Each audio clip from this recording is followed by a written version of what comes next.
सुबह से शाम तक बल्कि रात तक हम औरतें अपने काम काज में मसरूफ रहती हैं। लेकिन फिर भी एंड ऑफ द डे हम यही सोचते हैं कि हम अपने घर का सारा काम मुकम्मल नहीं कर पाई, ये काम रह गया है, वो काम रह गया है। और ये सोचते ही कभी कभी हमारे माइंड में ये चीज़ आती है कि शायद हम सही रूटीन फॉलो नहीं कर रही या फिर हमें टाइम को मैनेज करना नहीं आ रहा। ये सारे इंकशाफात हमें मायूस और डिप्रेस कर देते हैं, जिससे ना सिर्फ हम पर बल्कि हमारे साथ जुड़ी जिंदगियों पर भी बहुत गहरा असर पड़ता है।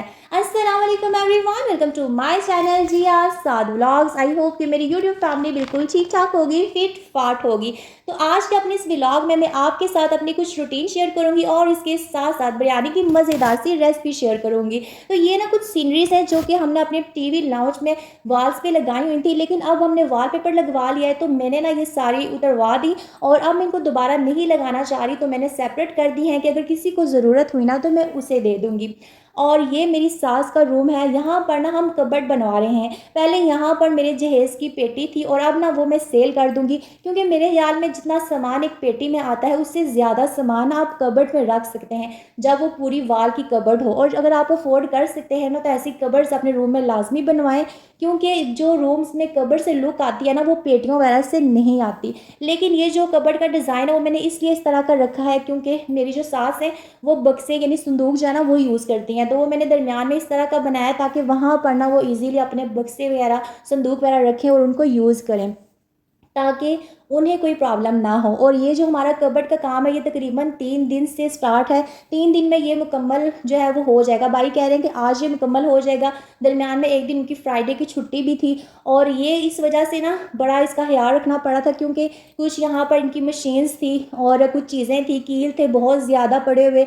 और ना मुझे इस चीज़ की सबसे ज़्यादा टेंशन होती थी जब मैं स्कूल जाती थी कि पीछे से ना मेरे बच्चे जो है ना वो किसी चीज़ को हाथ ना लगाएं, कोई कील ना उन्हें लग जाए या फिर कोई पतरी वगैरह ना चीज़ इनका हाथ ना कट जाए। तो मैं स्कूल जाने के बाद भी ना बड़ी परेशान इस फिक्र में होती थी और अपने हस्बैंड को कॉल करके लाजमी बच्चों के बारे में पूछती थी कि बच्चे इस टाइम क्या कर रहे हैं।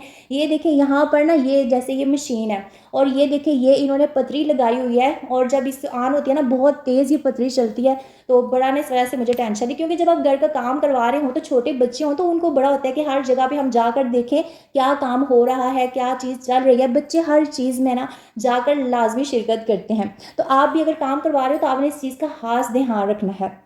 अच्छा, कबर्ड की बात कर रही थी और उसके बाद मैं आपके साथ शेयर करती हूँ अपनी रूटीन। तो सबसे पहले ना समर सीज़न है आपको पता है, और मैं ना सुबह उठ के उसके बाद कुछ सफाई करती हूँ। नमाज़ वगैरह पढ़ने के बाद सफाई करके नाश्ता वगैरह बना के मैं चली जाती हूँ स्कूल।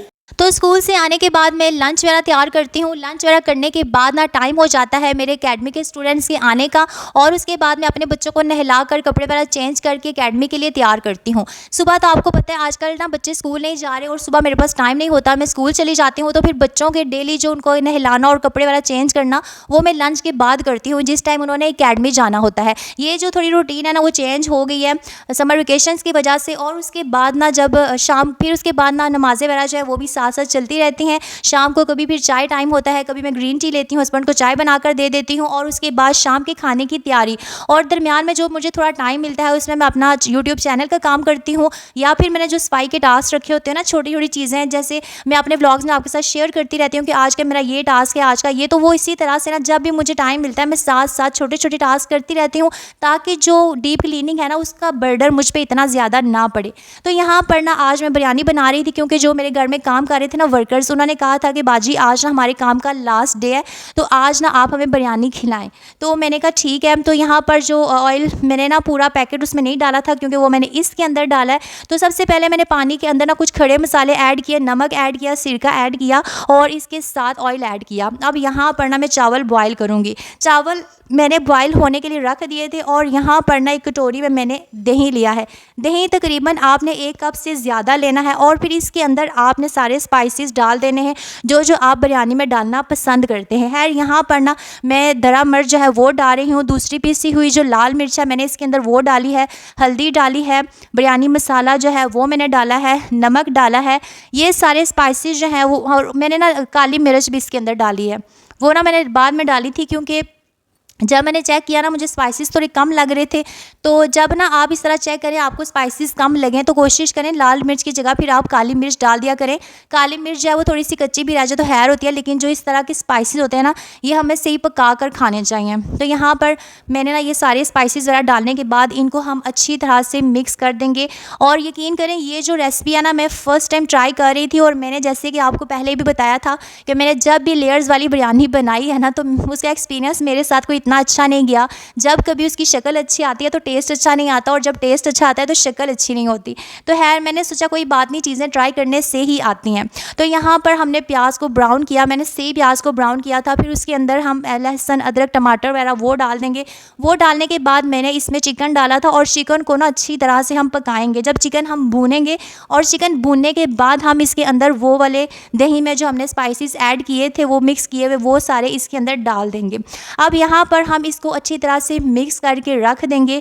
जब ये सारे स्पाइसेस जो है वो चिकन के अंदर जज़्ब हो जाएंगे, तो उसके बाद हम इसके अंदर थोड़ा सा पानी डालेंगे ताकि जो हमारा चिकन है ना, वो अच्छी तरह से गल जाए। बस इतना सा ये प्रोसेस था। और उसके बाद हम यहाँ पर बिरयानी में जो चावलों की लेयर्स होती हैं वो लगा देंगे। तो यहाँ पर मैंने इतनी लेयर्स नहीं लगाई, मैंने ना सिर्फ 2 लेयर्स लगाई थी। लेयर्स वगैरह लगाने के बाद ऊपर जो मर्ज़ी आप गार्निशिंग के लिए जो भी आप वो डालना चाहते हैं या लगाना चाहते हैं लगा दें। खैर मैंने यहाँ पर लेमन्स को कट करके लगाया था, और इसके बाद ना मैं किशमिश मैंने वो डाली थी। खैर कुछ लोग किशमिश नहीं डालते, लेकिन अगर आप किशमिश ऊपर डालें तो उसका टेस्ट बिरयानी में अच्छा आ जाता है, और दूसरा ये कि ऊपर से भी अच्छी लगती है। अब इसके बाद ना मैंने इसके ऊपर फूड कलर जो है ना, वो मैंने यहाँ पर ऐड किया।